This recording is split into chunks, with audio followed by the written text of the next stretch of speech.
So I would like to keep things as actionable as possible on this channel, मतलब ऐसी चीज़ें which are helpful to you in real life. And today we are going to talk about three books जो I think are the only books that you would need if you are starting your investment journey, और even if you are an intermediate investor. अगर जो कोई pro investor है उसको तो ये सारी चीज़ें बैक ऑफ द हैंड पता रहती है. अभी मार्केट में भी काफ़ी सारे कोर्सेज चल रहा है, कोई 20,000 में बेच रहा है, कोई 10,000 में बेच रहा है, कोई 2,000 में बेच रहा है. लेकिन द थिंग इज कि if you really want to be a successful investor yourself, I believe that you need to walk that path, मतलब you need to gain that knowledge yourself in a streamlined way. So I would start with the first book. The first book is One Up on Wall Street by Peter Lynch. Now, Peter Lynch was one of the very few successful fund manager, especially during his time. And though this book is a little old, उसने अपनी life learnings around stocks सारी इसमें लिखी है, how he used to pick stocks, and a lot of timeless knowledge is there in this book. So I think to begin with, this is the book you should start. The second book is The Thoughtful Investor by बसंत महेश्वरी. अभी मैं कोई बसंत महेश्वरी का बहुत बड़ा fan नहीं हूँ, but after reading this book I really felt that आदमी में काफ़ी नॉलेज है and he has earned a lot of money in the stock market. तो अभी जिस आदमी ने मार्केट से काफ़ी पैसे कमाए एंड उसके पास काफ़ी नॉलेज भी है, तो उसकी आई थिंक दो बातें सुन लेनी चाहिए.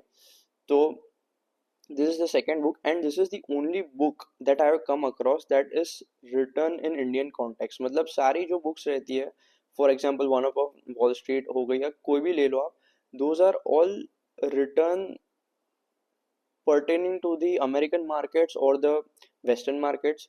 लेकिन ये book is written based on Indian markets, जिसमें सारे जो stocks के examples और stocks discuss किए, those are from our BSC and NSC, and that is why I really like this book. So this is the second book you should read. The third book is Trading in the Zone by Mark Douglas. Now this is a completely psychology based book. मतलब इसमें market psychology के बारे में बात की है and I think it is a must read, because आप कितना भी नॉलेज ले लोगे स्टॉक मार्केट के बारे में, आपको इतना टाइम नहीं लगेगा. आप 6 7 8 एक साल में तो सभी कुछ सीख जाओगे, बट जो साइकोलॉजी होती है that only comes with experience. अभी इसमें फंडामेंटल इन्वेस्टिंग के बारे में पर्टिकुलरली कोई साइकोलॉजी नहीं है. It is much more focused on traders, but I think this will also help you a lot in life. ऐसी बुक है ये, and for short term traders and positional traders या फिर जो डे ट्रेडिंग करते हैं, I do not recommend it at all. कि लेकिन जो भी शॉर्ट टर्म काम करते हैं उनके लिए तो ये must must must read book है. तो that is the third book on the list. And I would also recommend कि ये जो भी बुक्स है you read in the order that I have mentioned, from one up on wall street to the thoughtful investor to trading in the zone, in this order. That will make learning much easier. This is my experience. इसके अलावा there are obviously a few things you need to know to invest in a stock.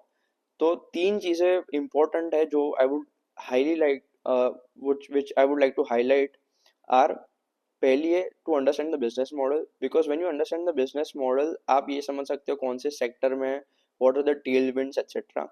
दूसरा है, and I think this is also very important, business model and this, मतलब तीनों चीज़ें are on the same level, बस मैं separately बता रहा हूँ. That is second is growth.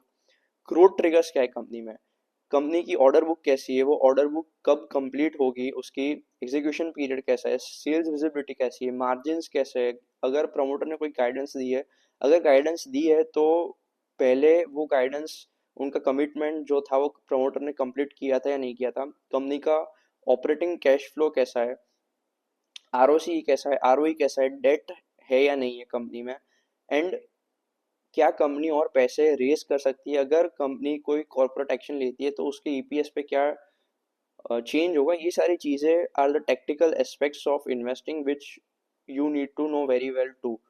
और जो तीसरी चीज़ है ऑब्वियसली द प्राइस, मतलब अगर आपने ऐसी कंपनी ले ली जो बहुत ही अच्छे सेक्टर से बिलोंग करती है, उसका ग्रोथ ट्रिगर्स भी अच्छे है, फंक्शनिंग भी अच्छा है, लेकिन अगर आपने वो बहुत ही महंगे प्राइस पे ले रहे तो अगेन उसका आपको फ़ायदा काफ़ी कम हो जाएगा. So price is the also a very important aspect that you need to look for. So these are three books I would recommend you to read, and let me know how do you find them in the comments, and see you in the next video.